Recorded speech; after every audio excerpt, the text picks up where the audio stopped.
شیخ عبدالواحد رحمت الله علیه مشارق الاشواق لیکلی دي بیان کوي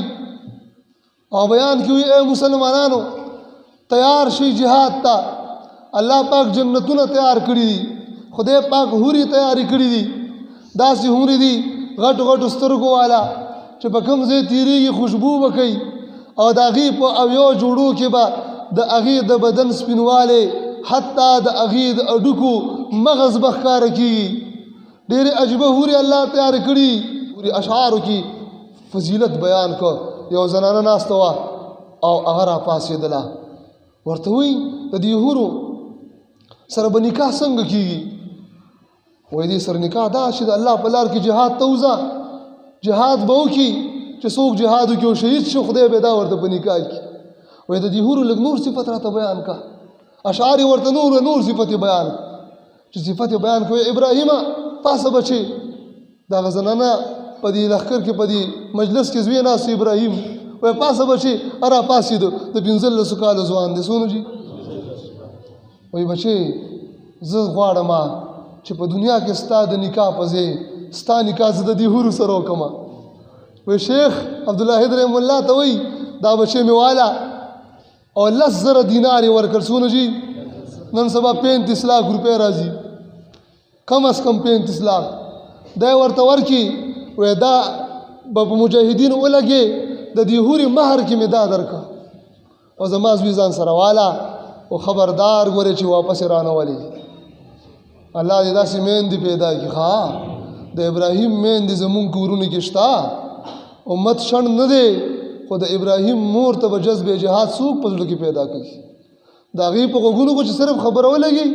قسم بالله امت شڼ نه دی امت کې اوس هم هغه رنګ زنانه شته اوس هم هغه رنګ الحمدلله د دې محلې نه ما سره زر وړي دي د مجاهدینو خدمت کې الحمدلله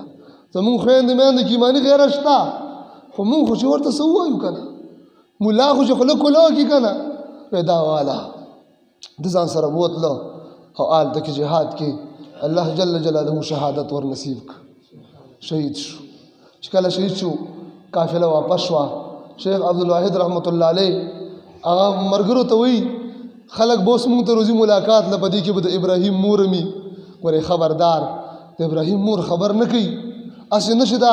ناڅاپه دا اواز ووري زړې ونه شوي خو چې کله دیزي خلک راځي ملاقات ته راځي ستړي مشر راځي استقبال ته راځي د ابراهیم مور هم پکې راغله او مخکې نه وایي شیخ وایي ودرېږه پوښتنه کومه خبر راکوه که زوی مې الله پاک شهید کړی وي نو زه راته ووایه چې زه د الله شکر ادا کړم او که شهید نه وي ژوندی راغلی نو بیا زما غم راځی له راشئ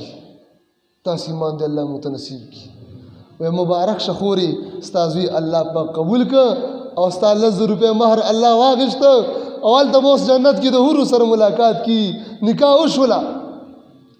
د الله شکر ادا کړه سجدې وکړه الحمدلله چې ستا زما زوی په کار راوست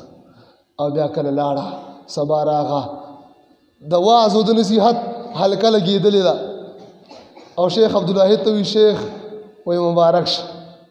وایي بېګا مې خوب ولیده او خوب کې مې خپل زوی ابراهیم ولیده او وایي ما ته وایي مورې مبارک شه ستا 10,000 مهر هم رارسېدلی دی او زما نکاح هم الله د حورو سره کړې ده مبارک شه ستا مهر هم الله قبول کړه ستا بچې هم الله قبول کړه الله داسې میندې پیدا کړي وایه آمین امت مسلمه جذب جهاد من رباط الخیل خدای فرمایي غشم تیار کړي او من رباط الخیل اسونه تیار کړي علماء لیکلي دي چې عقبه رحم الله سره اویا اسونو اویا صرف د جنگ د پاره تیار کړي نن امت مسلمه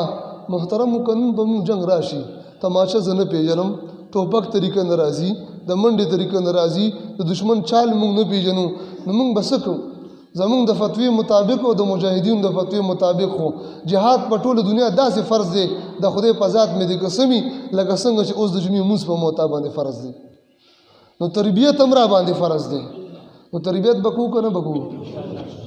خوب کې که به نه په ویښه جي سم وایي ښه جي سم هسې ټګي به الله پاک سره نه کوو ښه سم به کم ملګري به کوي تربیت ماشاءالله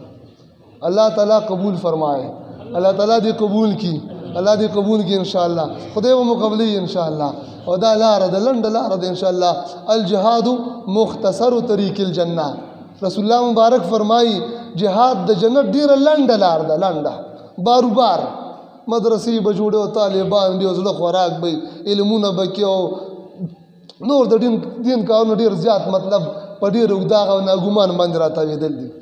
دا الله جل جلاله ته ډیر پلنده ورتګ دی نو کوم مسلمانانو چې کلمه ویلې ده او ځان ته مسلمانان وایي نو موږ هم ان شاء الله د ابراهیم د میندو غیندې میندې او د ابراهیم د پلارانو غوندې پلاران جوړیږو که نه به جوړیږو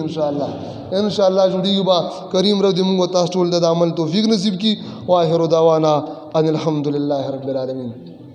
اللهم ربنا اتنا في الدنيا حسنه وفي الآخرة حسنه وقنا عذاب النار وادخلنا الجنة مع الأبرار يا عزيز يا غفار يا عزيز يا غفار يا عزيز يا غفار برحمتك يا أرحم الراحمين صلى الله تبارك وتعالى على النبي الكريم